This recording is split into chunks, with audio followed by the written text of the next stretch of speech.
Hi everyone, my name is Alan Davis, founder of mediatoracademy.com, home of the passionate and ambitious mediator, and a place where new, old and young mediators come to hear experienced mediators tell their story about how they built their mediation business and how they've handled specific mediator challenges and dilemmas that, let's face it, every experienced mediator is likely to face in their career.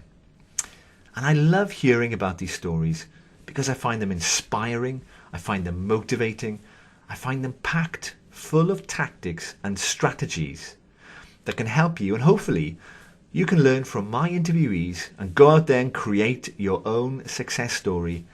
And maybe then you'll come back here and do what today's guest is doing and tell your story to my audience. Big question for today's interview is this: what does it really take to make it as a mediator? And I think my guest is well qualified to answer that question. He's one of the most experienced non-lawyer mediators in Europe. He's been full-time mediator since 1996, which incidentally is the year that Mike Tyson beat Frank Bruno. That's how long this guy's been mediating for, folks. He's completed hundreds of commercial mediations, and I'll be asking him about his success rate during this interview. He became an accredited commercial mediator with CEDR back in 1992.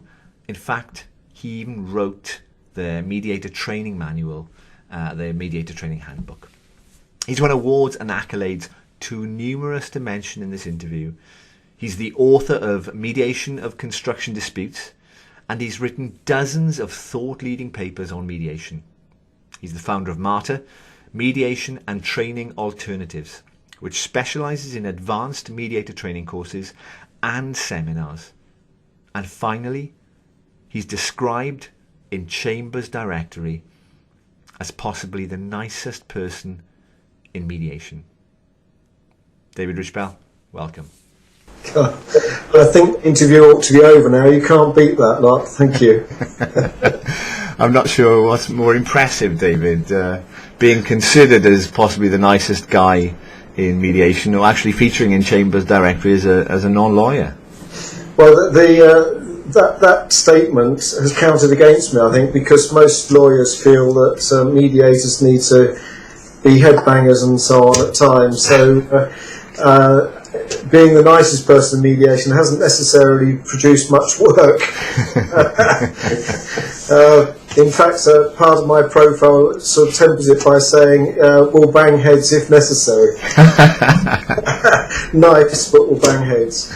Well, I know anyone watching this interview will either have heard of you, know of you, or at least associate you with training mediators. I guess you've trained hundreds, maybe thousands of mediators. I don't know. How many have you trained?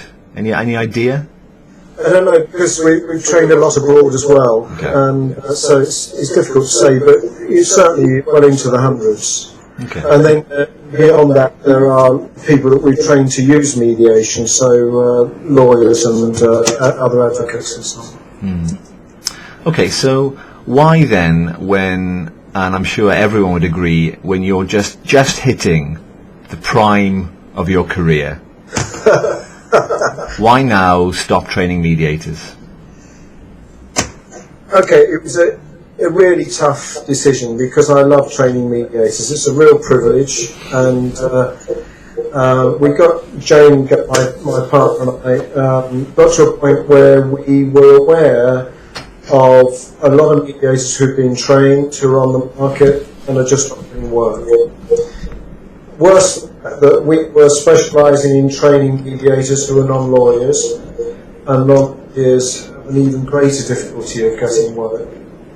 And I felt almost getting to the point where it was unethical to be doing it. And so having chatted to some people about it and realised that there's a lot of people out there in the market who feel are becoming quite disenchanted about it, having been enthused by the subject, being trained, and then found that they weren't getting any work. Their enthusiasm was waning and it was starting to become quite a negative influence.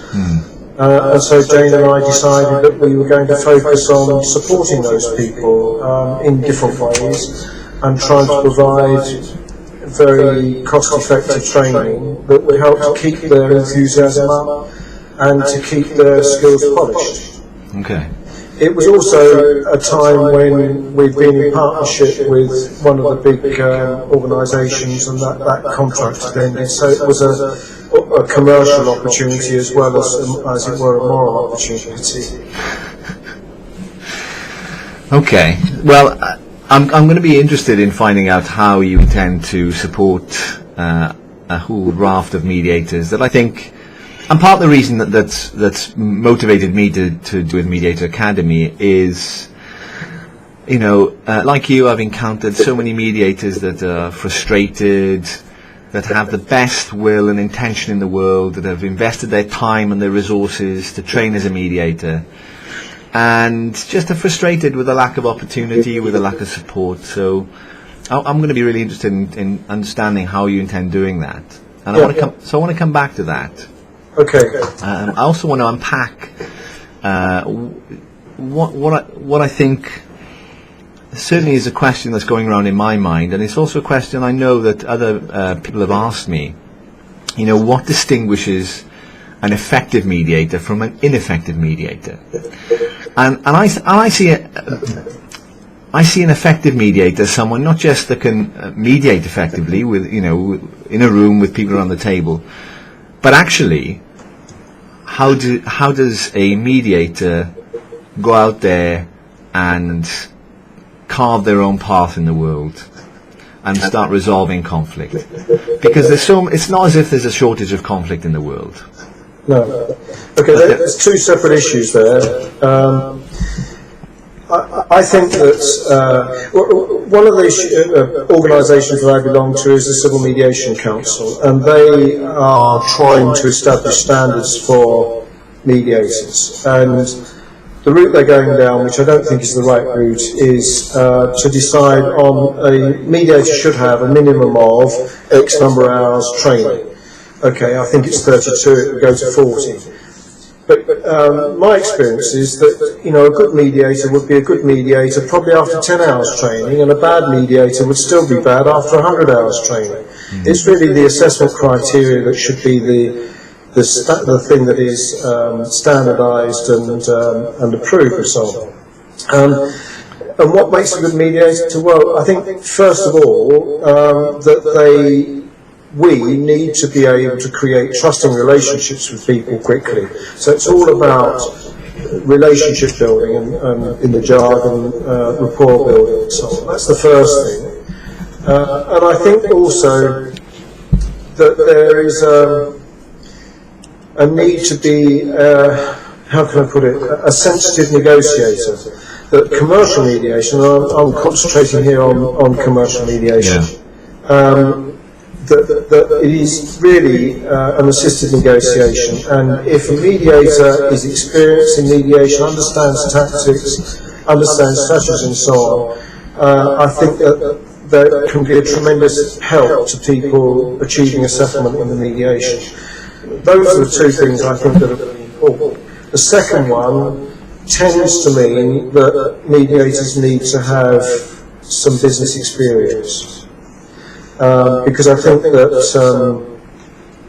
although there's a lot of young mediators in, for example, community mediation, I've noticed from those that I've trained who are in their 20s, particularly in their 20s, got all the skills but not got the world sort of view, the negotiation skills to be able to create confidence in parties. Which is, an advantage of having grey hairs and appearing to be wise, which I tend to hang on to. So I get the sort of ability to build rapport and trusting relationships. I think that's an important aspect, and I think the reason why it's important, I think someone that's coming to a mediation are potentially preoccupied with what's been going on, are nervous, apprehensive, their anxiety levels are increased. So I think having a mediator, having someone that can reduce people's anxiety levels to the extent that they can talk about what matters to them in that context. Yeah. You talked about us being a sensitive negotiator and having some business experience and commercial experience. I want to come back to that. I want to come back to what you mean by sensitive negotiator, because I think that's an important distinction. I certainly want to understand. I think my audience will want to understand. Okay.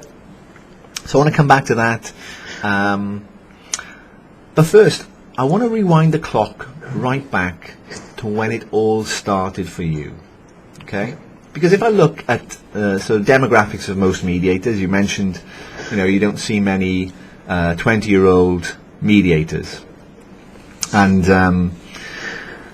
I remember, myself starting out as a young mediator. And I think probably, I like to think of myself still as quite a young mediator, but Younger anyway. Some may disagree with that.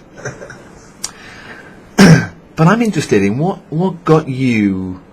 What was the first thing? Was there something that happened that led you to pursue a career in mediation? Because I know you don't have a legal background. You don't have any sort of therapeutic or human resource background, which one might typically attribute to the sort of profile of a mediator. You had a quantity surveying practice.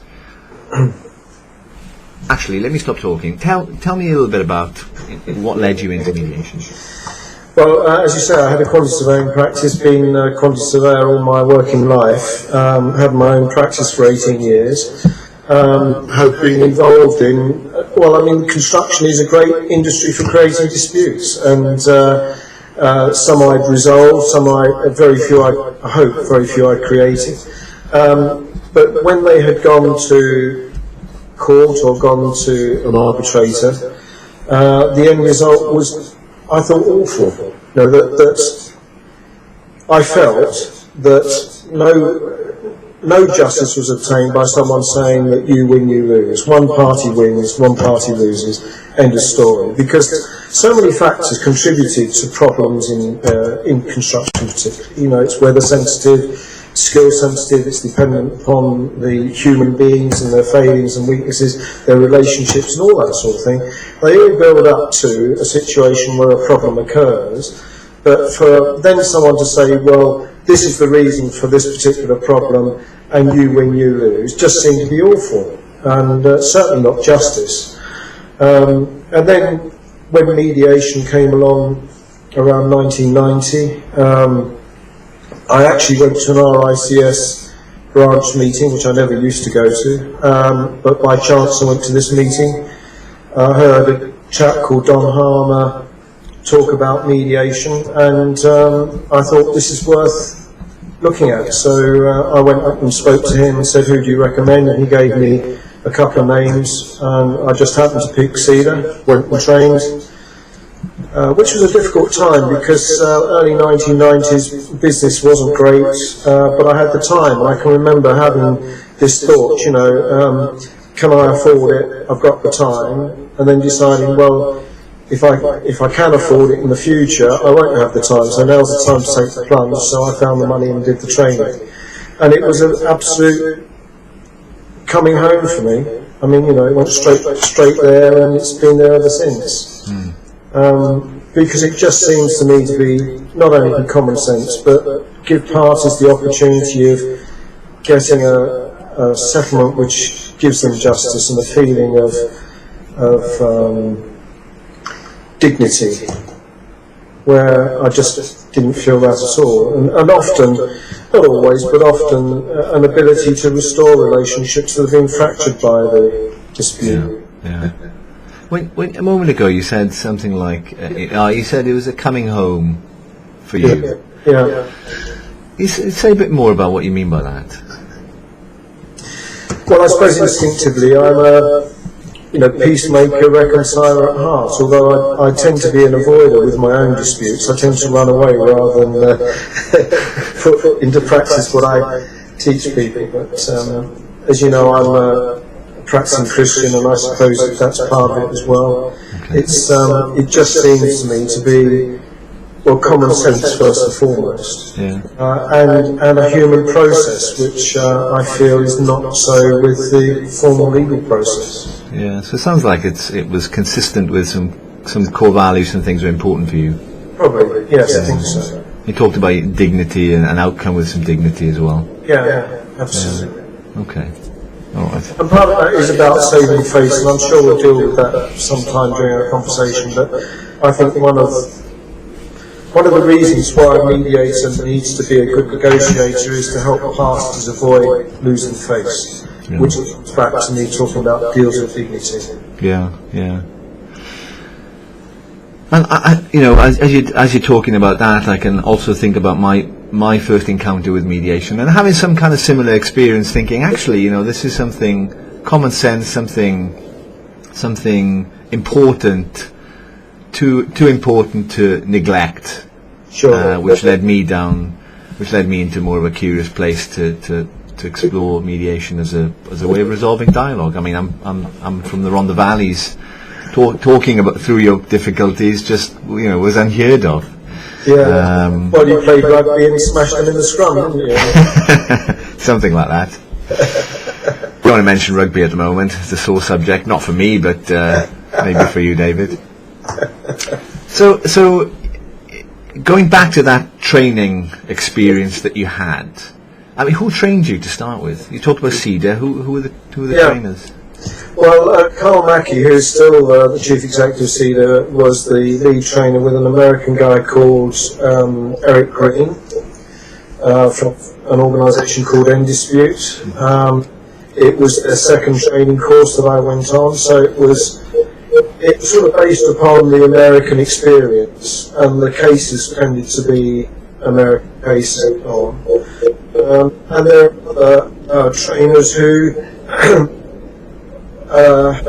mostly lawyers who had tried out mediation, and with that experience joined their faculty, but actually between them they probably only had about 3 mediations out of the faculty of half a dozen or so people.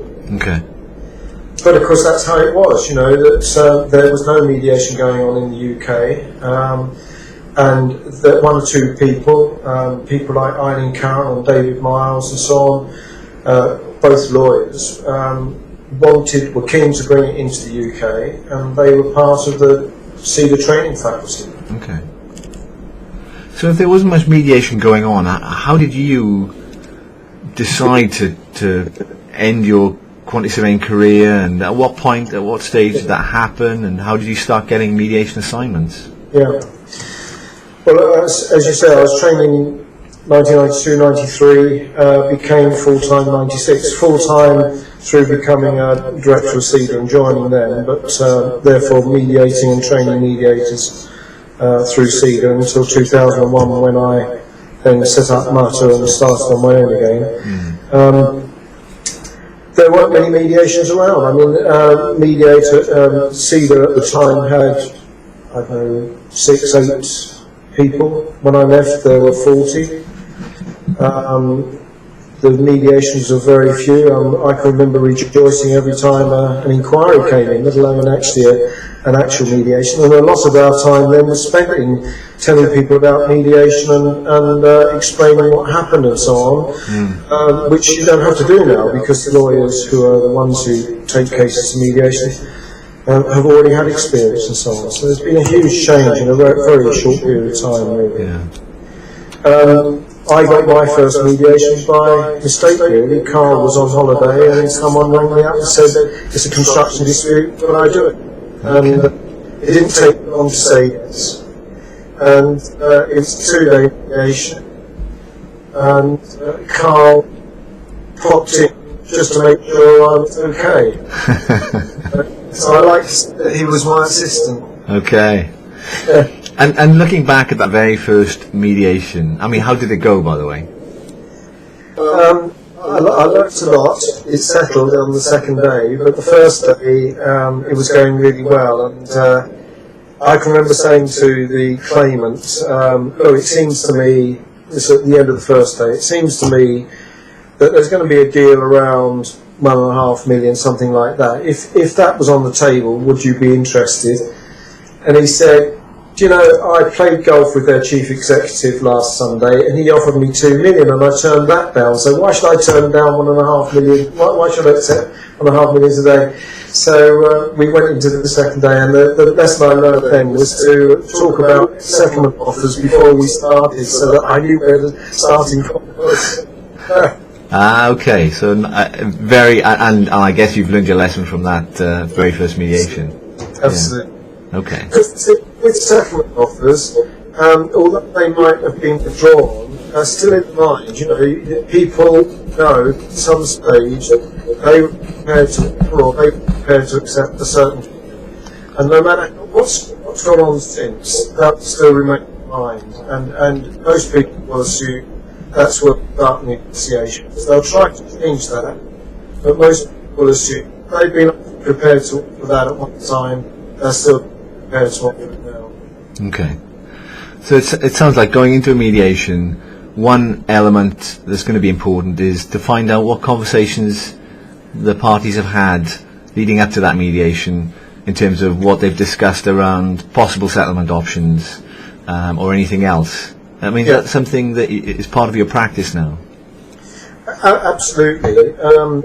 But it's developed beyond that, because one of the key parts of my mediations anyway is to get people to tell their story. In other words, the open session, which can often be 2 hours or certainly go to lunchtime, the open session is where the parties can tell their story. And I try to get lawyers to brief them beforehand. I tend to coach them in the private session before we have the open session, and then I try and give them as much opportunity as I can for them to speak during the open session. Because that to me is the starting point of them being able to let history go and think about the future. Okay.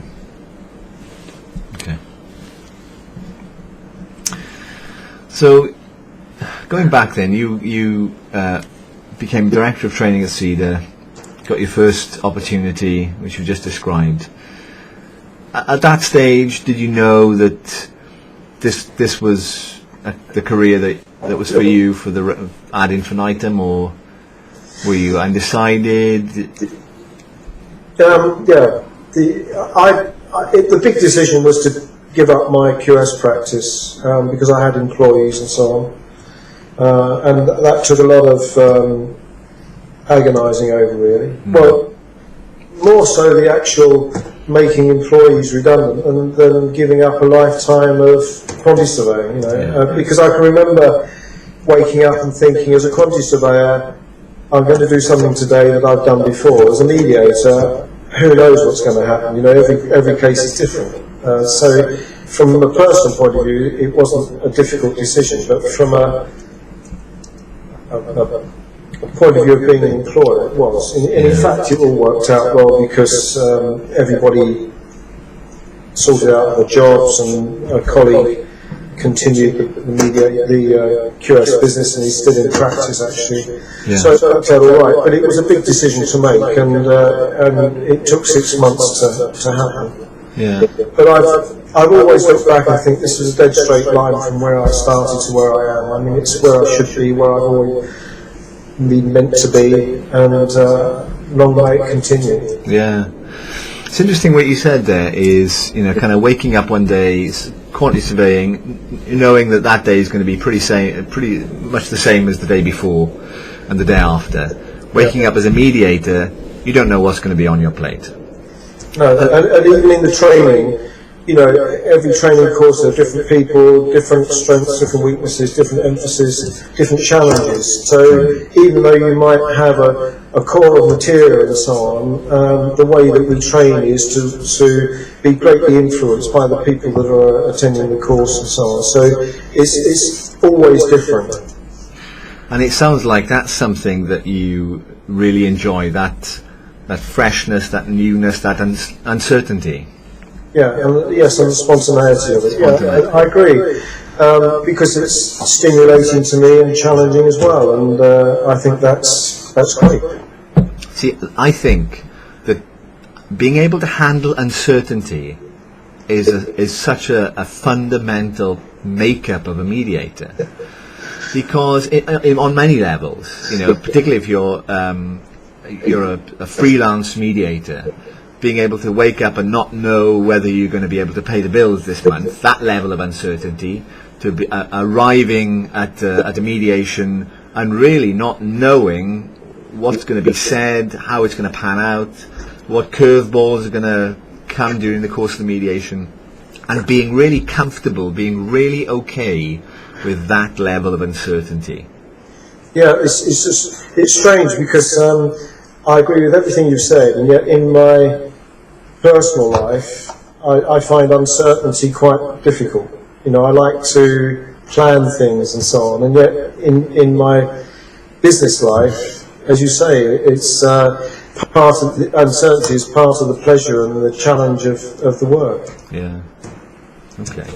So, and also coming back to something you said about the CMC are trying to identify the criteria that would distinguish an effective mediator, and they're looking at hours of training.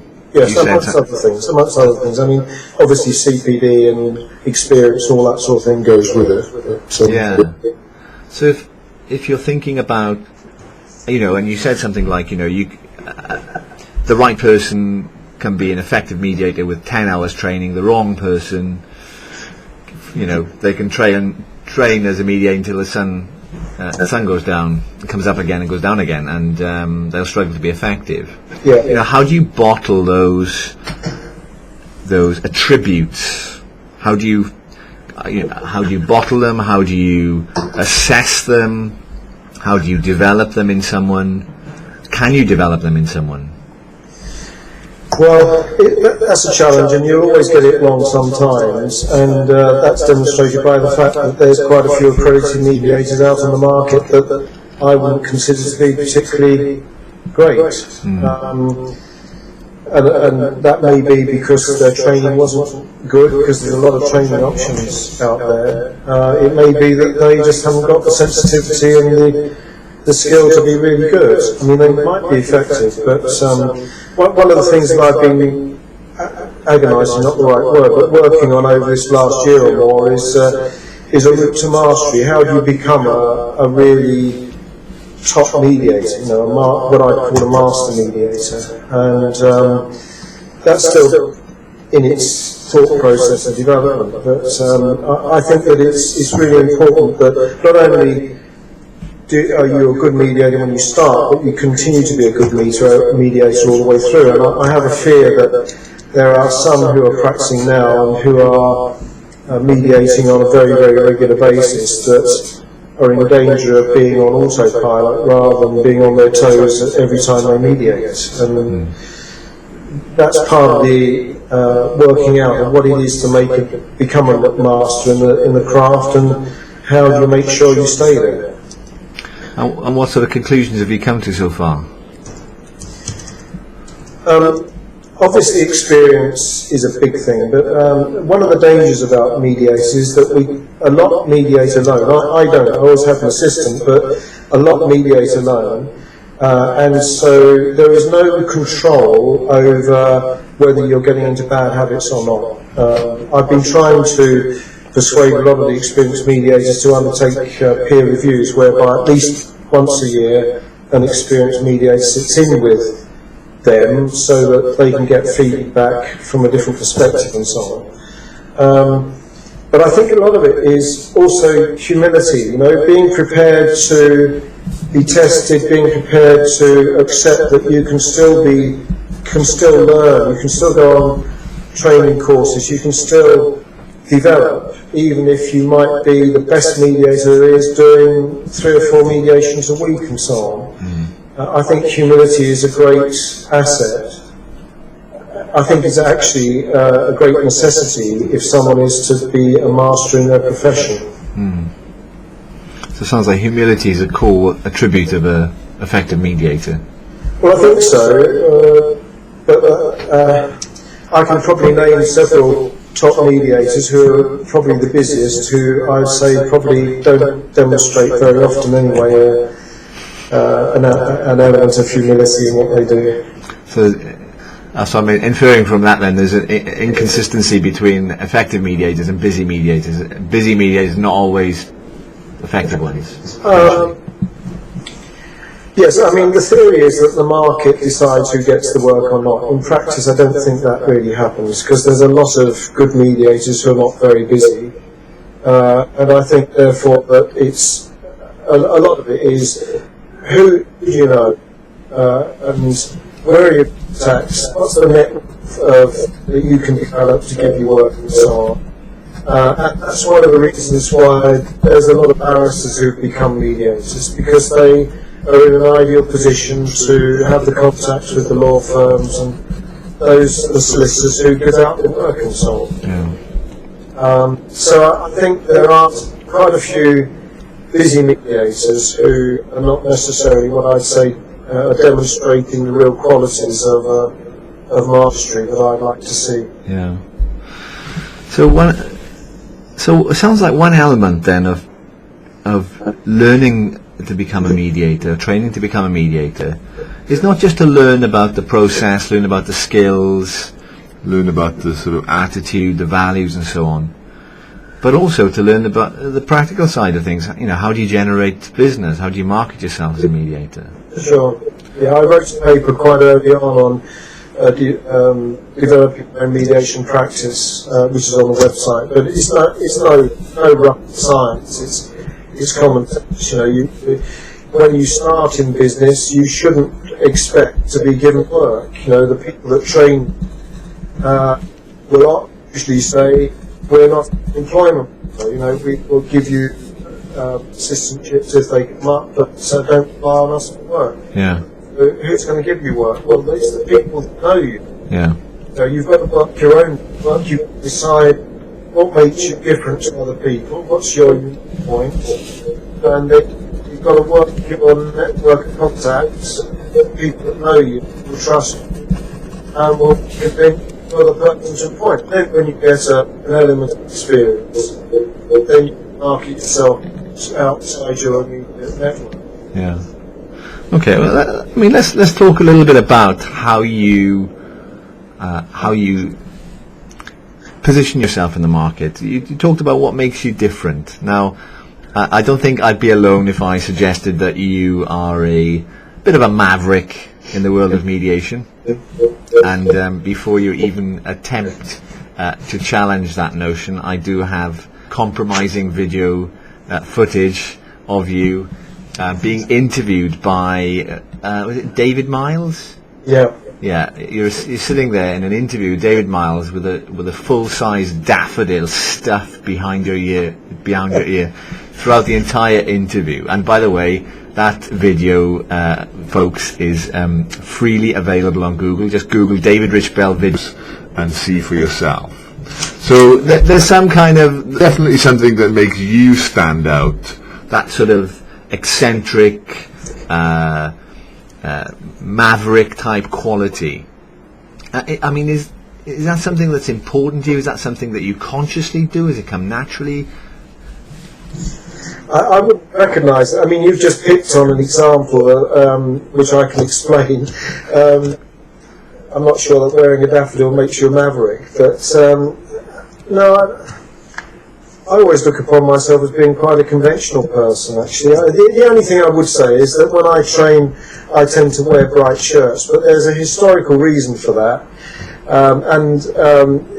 which was that in the early days of training, we used to say the dress code is smart casual, okay, and most, particularly lawyers who in those early days made up most of the training course, turned up in three-piece suits, and it made you wonder, well, what if that's smart casual, then what is formal?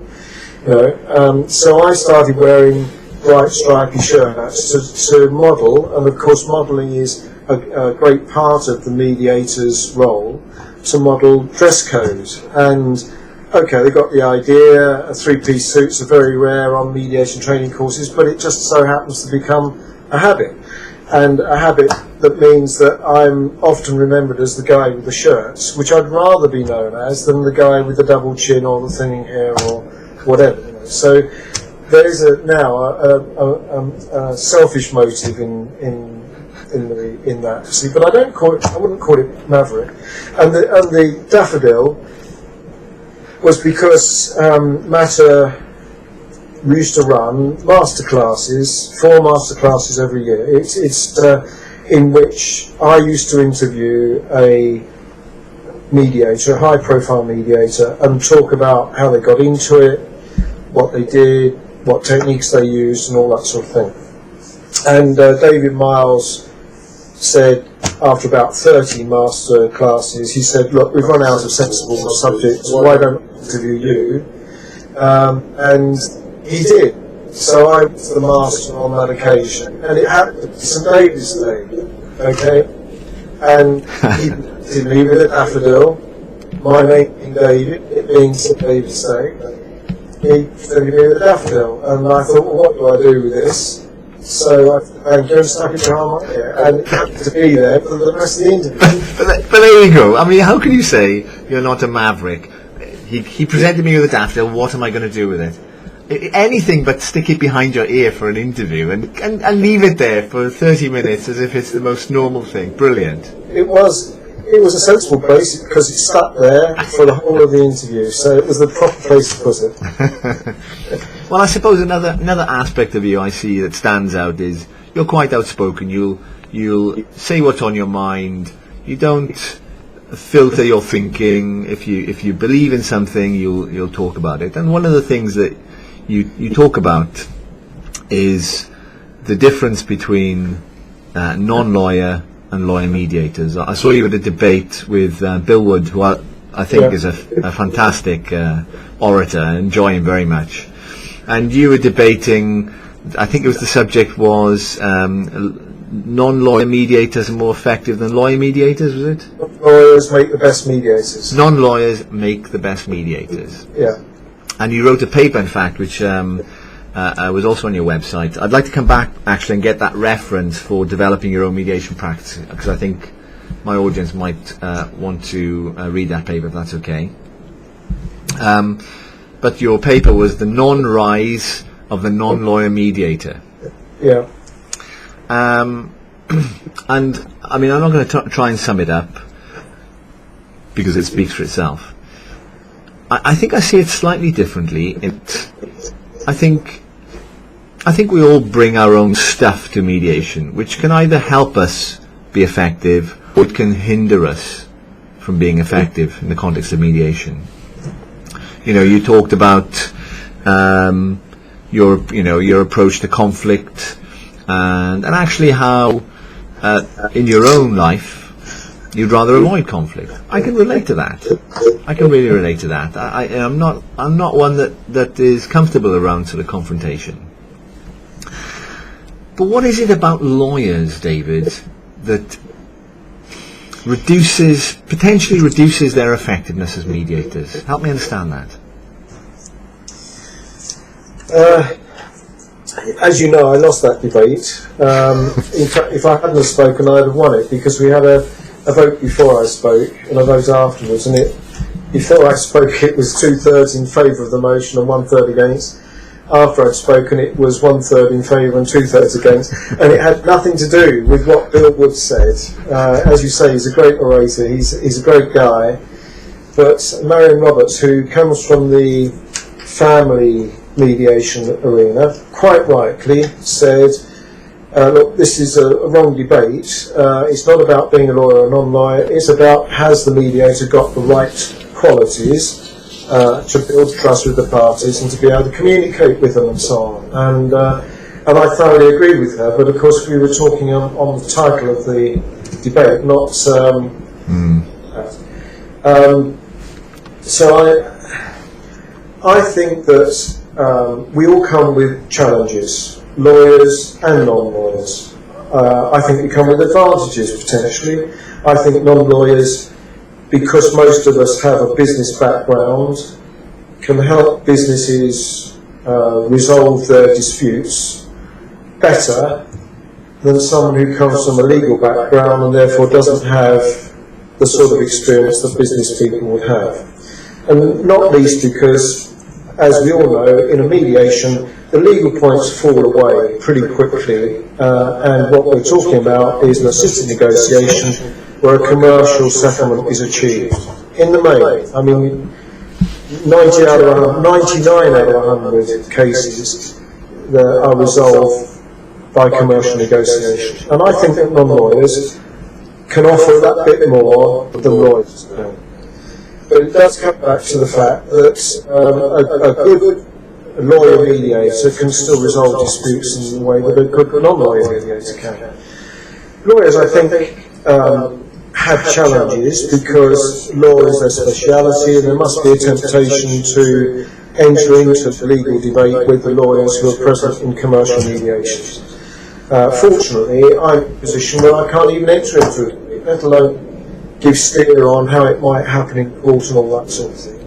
And I don't think that's absolutely right, because each party comes with their own lawyer, the lawyers give advice, they'll give a risk analysis about what the chances are if it goes to court and so on. I don't think that's the role of the mediator. So I think there are some real challenges for lawyer mediators, particularly barrister mediators, who, as I said earlier, are now becoming very common.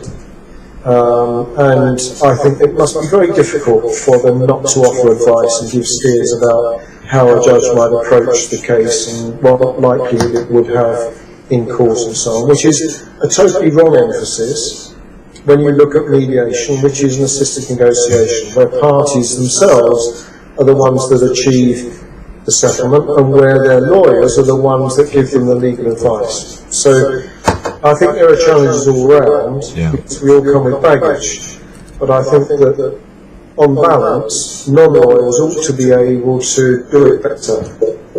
Okay. So there's a couple of things that have come up throughout this interview, and one thing stands out for me is the ability to assist in the negotiation process within the context of a commercial mediation. Yeah. And if you can be effective at doing that, then you'll increase the chances of having a desirable outcome for both parties. Yeah.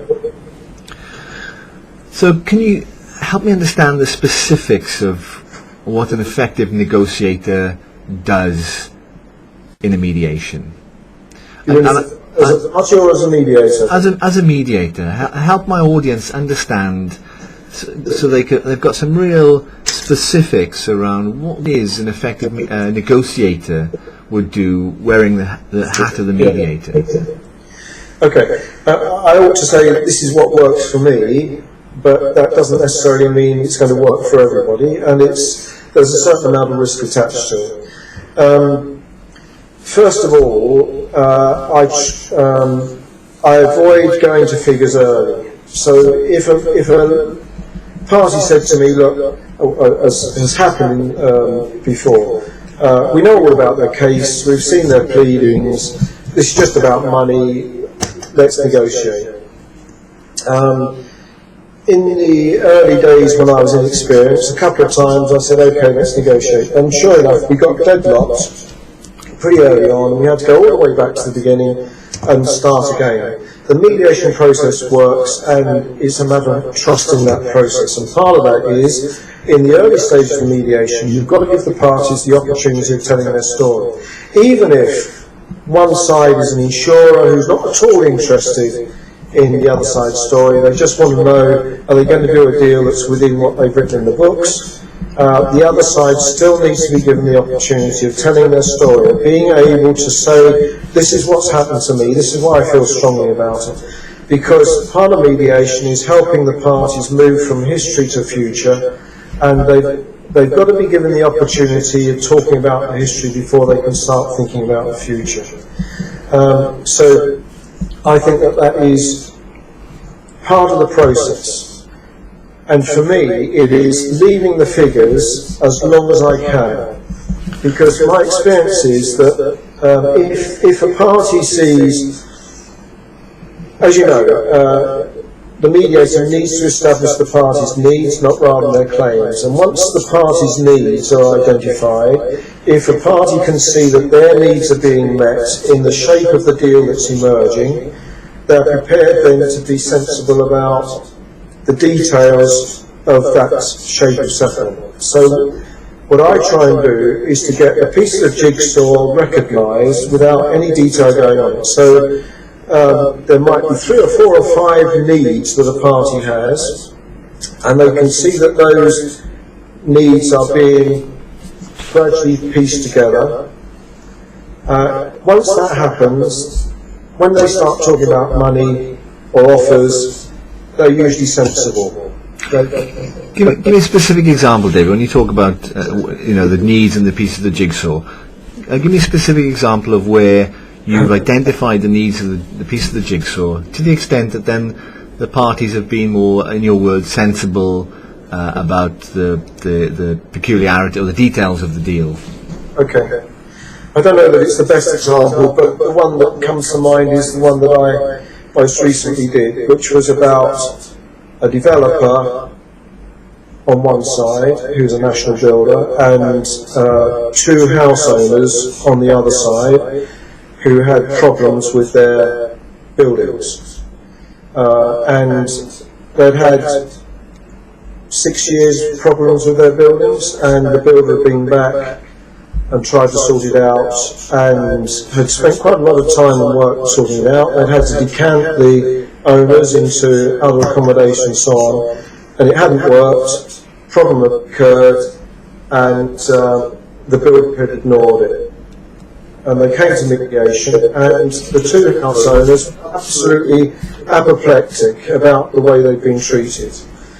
And the first thing that the builder did was to say, "I'm really sorry that we put you through this. This chief executive said, if I had been aware of it, it wouldn't have happened like this. But I know that I can't change it, it has happened."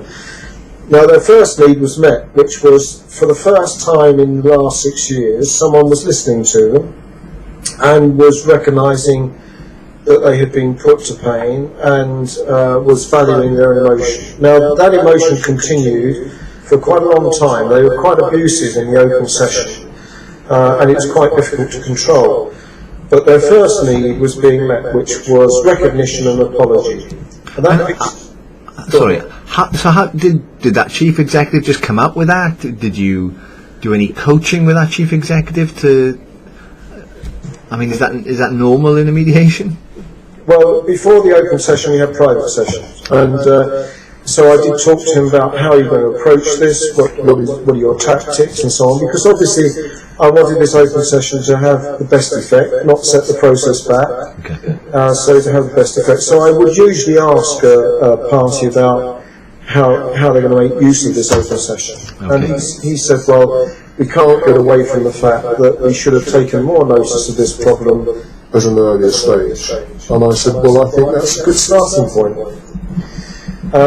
And it happened later on in the mediation as well. But that piece of the jigsaw was in the ether, as it were. It wasn't necessarily in place, but it was there. And we can move on to the next bit, which was how are we going to deal with the current problems? What's the best way of resolving them? And one was to pay the money to go away. One was to go in yet again and put right the problem, and that was dependent on, do we really know what the problem is, and do we really know how it's going to be remedied? So there was a mistrust by the owners as to whether, even if they went in and put it right, it would actually be put right. Yeah. So there was a trust issue as well, and there was above all, and I think this is the case of almost every mediation I do, everybody wanted finality. If I ask a party at the beginning of a mediation what it is that they need to be able to achieve a solution today, the first thing that is, I want to bring it to an end. I want to bring the misery to an end. These things dominate at life. They live and breathe and sleep these problems, and it affects them. It's like a big cloud hanging over their head. Yeah. And that certainly applied here, that after the 6 years, these house owners wanted to be able to walk away with a deal, which meant that it was all over. Okay. Very good example, really helpful example. So then, in that case, we're talking about probably 4 pieces of jigsaw, and there were many bits that the detail. But once the 4 bits of jigsaw started coming together, then the parties were able to talk rationally about the deal. yeah, You probably know the Pepperdine University scope of negotiation, where at the far extreme there's the insult zone, and then it gets closer and closer to the settlement zone.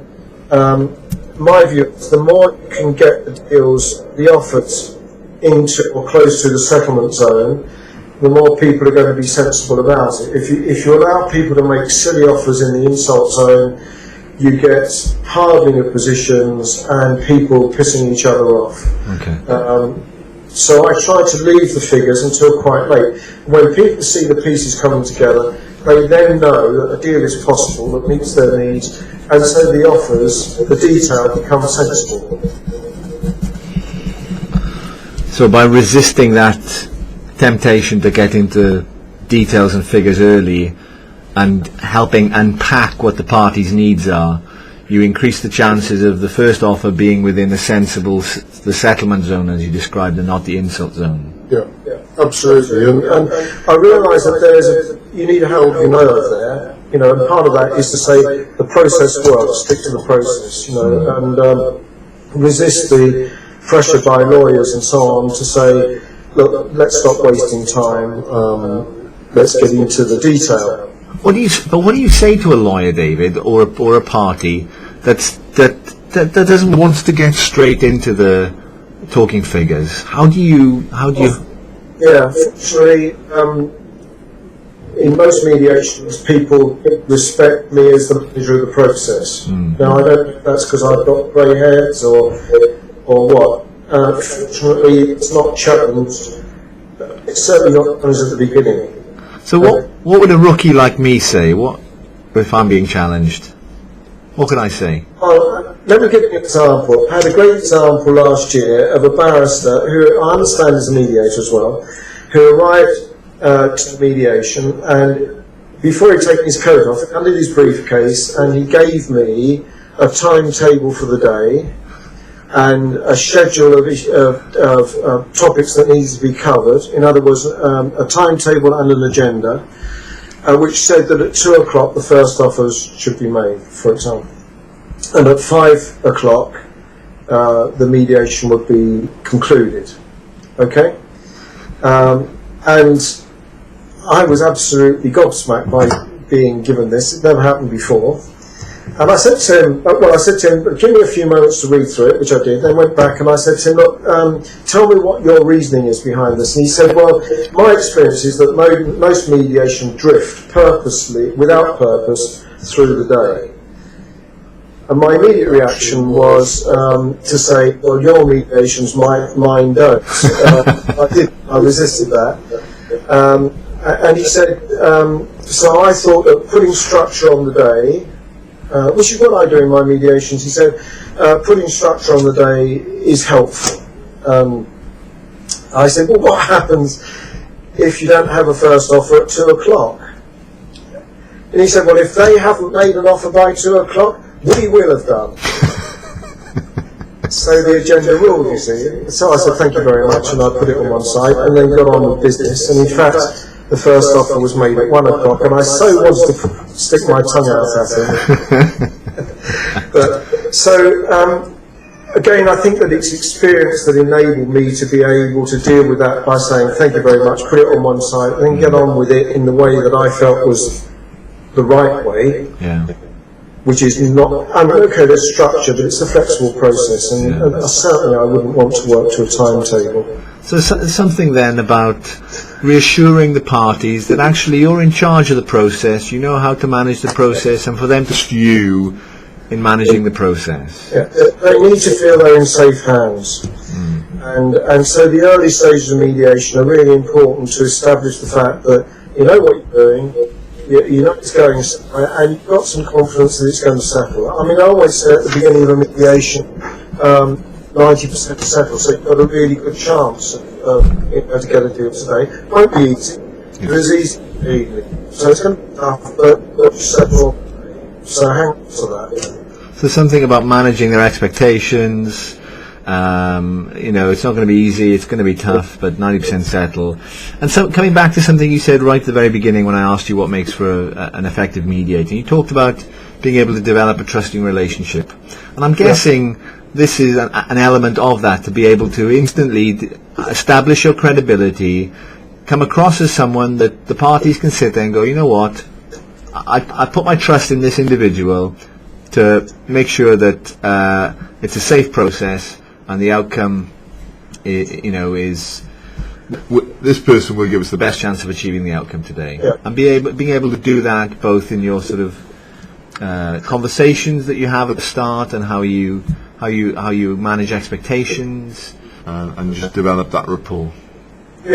I think I've been described as being relaxed and patient and so on, and if that's what comes across, particularly in the early stages of mediation, that's got to help parties relax into it and feel they're in safe hands and so on. And the other thing is listening. Perhaps I ought to have said that right at the very beginning about the essential qualities of an effective mediator. I know you've got a day, so time is limited, but just giving people space to be able to tell their story and to be able to show that I at least are listening to them, and encouraging everyone else to be listening to them, I think again is part of building the trust and confidence in the parties and so on. Okay, I've got a lot of notes from there. I'll summarise these at the end for the audience. And thank you for sharing those examples, David. Okay. I just want to move on to sort of the approaching the end of the interview now, but I want to talk about, and this is one of the things, just one of the many things that I admire about you, and it's the kind of generosity of spirit that you have.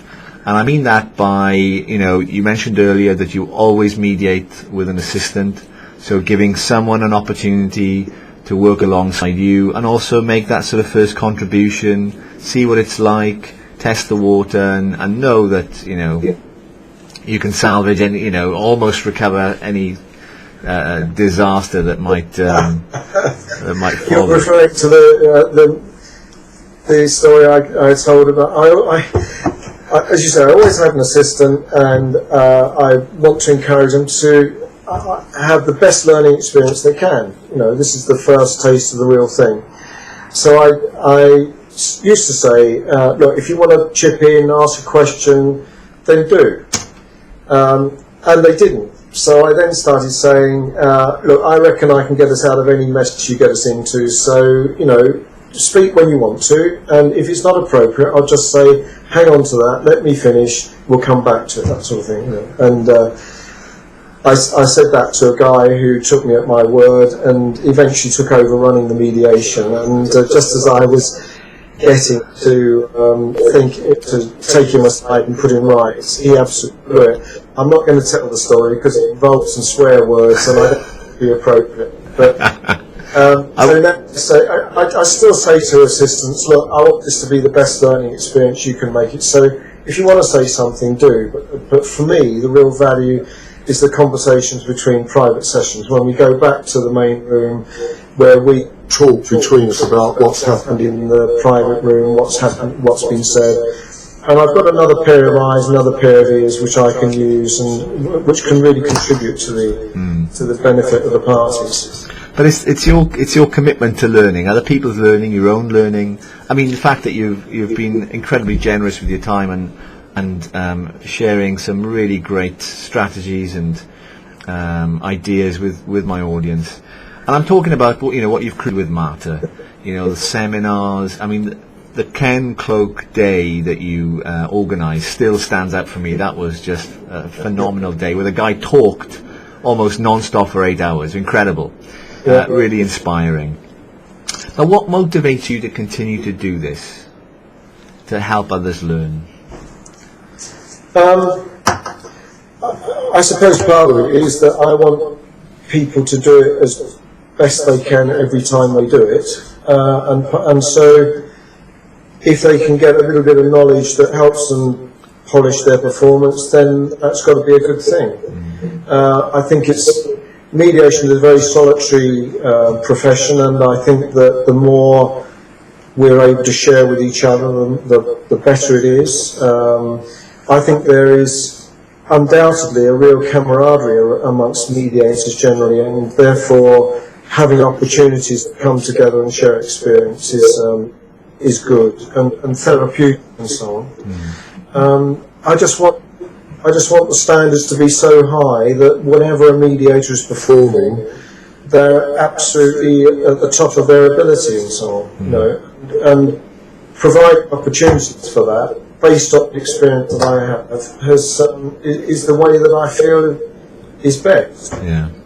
Because I always feel the training should come from experience, not from theory. Yeah. Okay, two go together, but there's nothing better than saying, this bit works, this is what I do, try it out for yourself. It might not work for you, but so be it. You know, there might be something else. Yeah. So whilst your mediator training, you haven't stopped your advanced mediator development, which is part of your sort of route to mastery and continual professional development and peer reviews and so on. Yeah. And I know I've signed up for your, which I'm very excited about, by the way, your cultural weekend. Tell me a little bit about that weekend, David. What it's about, what can I expect, who's it aimed for? Okay, primarily it was just, I want to have the opportunity for mediators, not just in the UK, but in Europe and beyond, to come together and share experience.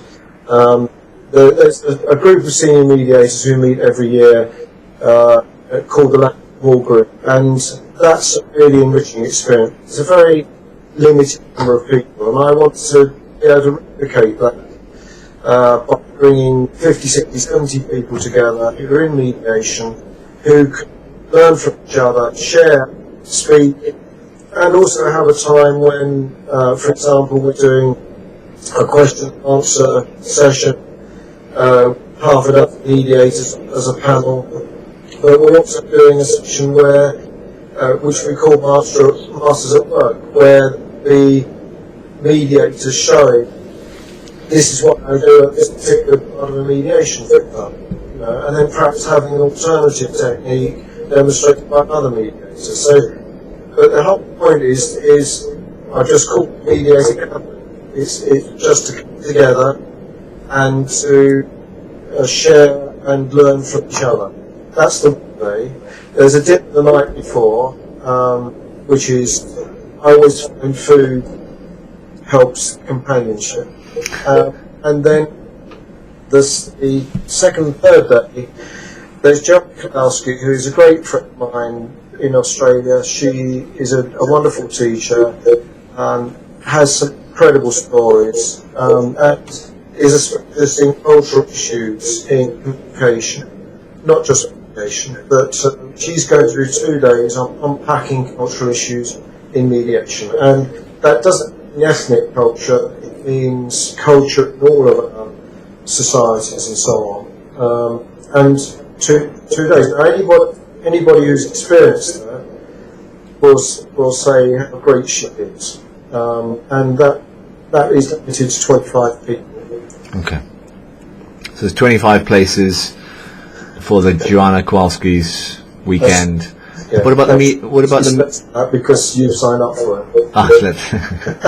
And what about the mediation? What about the mediator gathering, David? Is there a limit to that as well? The room take up to 70. Okay. I mean, I'm hoping that a lot of people will come just for the day. The dinner is limited to 25, but what I'm hoping is that people will just come for the day, just to be able to share the experience and so on. You know, and we've tried to keep the cost to what it costs us for the facilities and the overnight, but also what it costs us for the speakers and so on. Yeah. This is not a profit venture for us. It's just an opportunity to get together. And to me, I think that's one of the areas where that Matter has a role in the future, is just providing opportunities for mediators to meet together and so on. And as you know, we sponsor the mediator breakfast every length and things like that. Yeah. I think this is where we have a role, where perhaps to see that this work can't, because they've got a big overhead to cover, which we haven't. So. Yeah. Okay. So the mediator gathering is for new and old mediators. Anybody who's involved in mediation. Anybody who's involved in mediation. Okay. And when is it, David? And if someone wants to book on it, by the way, what David's just said about the cost of this weekend, it is incredibly reasonably priced, and I've got no vested interest in this. It's going to be a fabulous weekend, so get yourselves booked on that. Where you go for more information, David? It's on the Matter website, which is www.mata.org.uk. Okay. And the Mastery has its own website, which is www.mediationmastery.org.uk. Okay, all right. I'll put those in the text below the interview. Okay. So the dinner is on the 5th of July. Okay. The gathering day is on the 6th, and then the cross-cultural is the 7th and 8th, which is Saturday and Sunday. Okay. So it's Thursday night, Friday, Saturday and Sunday. And where is this then? At Cumberland Lodge, which is in Windsor Great Park. Okay. It's a venue we used last year for our 10th anniversary, and it's got a lot of character attached to it. It's part of the royal properties, but it was also used for part of the King's Speech filming and so on. But it's got a lot of character, and there are grounds to walk in and things like that, which is a really good part of it. The accommodation is very good, and the food is just wonderful. Oh, fantastic. Fantastic. Well, I'm really looking forward to that myself. So, okay, David. Well, I just want to. I wouldn't be doing my job as a mediator if I didn't summarise the conversation that we've had. But there was some real good nuggets. First. It's been. I've taken lots of notes. So I've got lots of really helpful things from here. Thinking about what it takes to make it as a mediator. You talked about being able to develop trusting relationships quickly with participants, with parties in a mediation, how this is important, certainly when it comes to the dealing with difficulties and challenges. And I'm talking specifically about if a party really wants to get into talking about the deal and making the deal or the financials. If you've done the hard yards up front and developed that trusting relationship, then all it would take is to say, look, I know you want to get into the details of the deal right now, but I think it's a bit too early. Trust me, I'll manage the process, and when the time is right, you'll get a chance to talk about that. Yeah. So developing a trusting relationship, making sure that parties feel reassured that they're in safe hands. Yeah. You talked about as well one of the qualities that people often with you as being relaxed and patient, and you think that contributes as well to develop that trusting relationship and developing that sort of getting off to the right start of mediation. I think giving space for people is, I suppose, where the patience comes in. Giving space for people and allowing them to tell their story and to be angry and so on, and to be able to say that's okay. This is part of how you feel, is part of what you say. Yeah, and you give them that time right at the start. The opening session is an open conversation for parties to talk about what matters, to tell their side of the story in whichever way they want to tell it. Absolutely. And then you talked about being a sensitive negotiator. Specifically, you talked about being an effective listener, having some experience of negotiation, but resisting the need of the parties to get into the details of the deal early on, holding back from that, and a couple of things that you said, which I would find really helpful, is when you're talking to the parties at the start in the private session, is asking them how they're going to make use of the open session, and then what's the one thing you need to to get from this mediation to agree a solution, or something like that. I'm paraphrasing now. Yeah, no, I say, what do you need to be able to do a deal today? What do you need? What's the one thing you need to be able to do a deal today? Or words to that effect. Just to help the parties think about what the one most important thing is. Because it may not always be money. It's, as you talked about, the jigsaw of different things. And once you can establish a jigsaw of needs, extending the metaphor, a jigsaw of needs, then actually the parties would more happily end up in the settlement zone rather than the insult zone. Yeah. And what was that negotiation?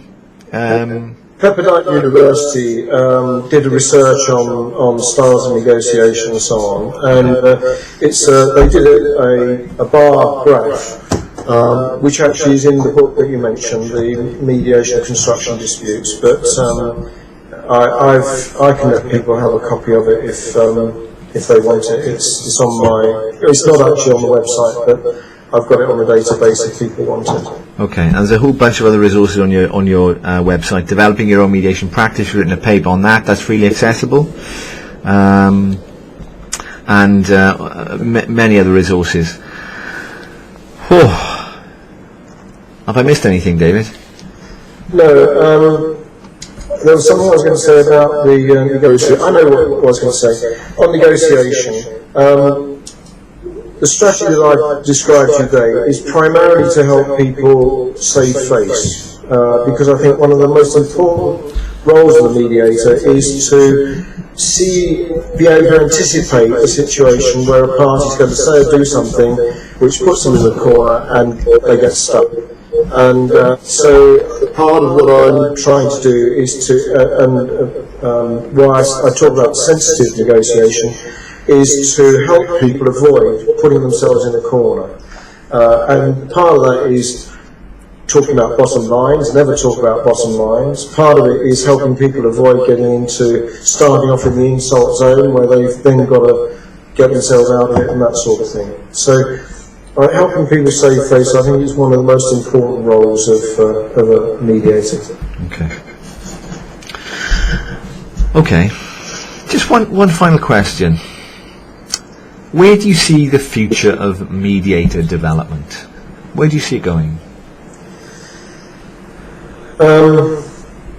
It's a tough one. I think that there will be an institute or association for mediators in the near future. I don't think it's the Civil Mediation Council. I think that has got a really good role as being the bridge between government and the profession, and I think that's a role that needs to be protected and strengthened. But I think there will be an association of mediators that is a member body just for mediators, and I hope that would be just for mediators of all persuasion, as it were, so family, community, commercial, and all the other bits that go with it, so that there's a credible voice for the membership, as it were. I think linked with that, there is standards and regulation. I think that there's an inevitability about that, not that it's needed, but that government will require it. And if it's not our government, then it will be the European government, Parliament, that requires regulation. And I think that that's something to be quite frightened of, because I think once people are regulated, it ceases to be a mission, it ceases to be a vocation, it becomes something that has rules which you comply with. And I think that then people don't give 110% anymore, they do enough that is necessary to keep to the rules. And I think that that's a shame. Society is such where professions are expected to be regulated, so something's going to happen. Yeah. Just hope that it is done by mediators rather than done by politicians or people who have no knowledge of mediation other than the theory of it. Yeah. Well, if there's a mission and a cause to fight, I'll be there. That's it. As far as standards are concerned, I'm sorry to pitch in. As far as standards are concerned, again, I think there's going to be a tendency towards finding standards. What I would like is for someone to say, these are the aspirational standards of a person who is a master in mediation. This is what you aim for. The danger is otherwise you pitch minimum standards. This is the minimum you need to do or achieve to be a mediator, and I just don't think that's appropriate. Yeah. What I want to do is to have something for everybody to aim for rather than the minimum necessary to be a mediator. Yeah. Your passion for mediation just comes through, and your commitment to it is long may it last. I'm into that. David, I'm extremely grateful for you taking the time out of your day to do this interview. I know my audience appreciate this as well. What's a good way to show our appreciation from what we got from this interview? I know I've got loads of notes from the interview, but if they want to reach out to you personally and say thank you, how can they do that? Gosh. Send me an email. Send you honestly, I don't know. Okay. Well, matter.org, David, your email address is on there. It's .org.uk. .org.uk. Okay. Matter. I'll put it underneath the interview so that it's crystal clear. Okay. And well, let me be the first one to do that. Thank you very much, David, for doing this interview. Well, thank you for being so gracious in interviewing me.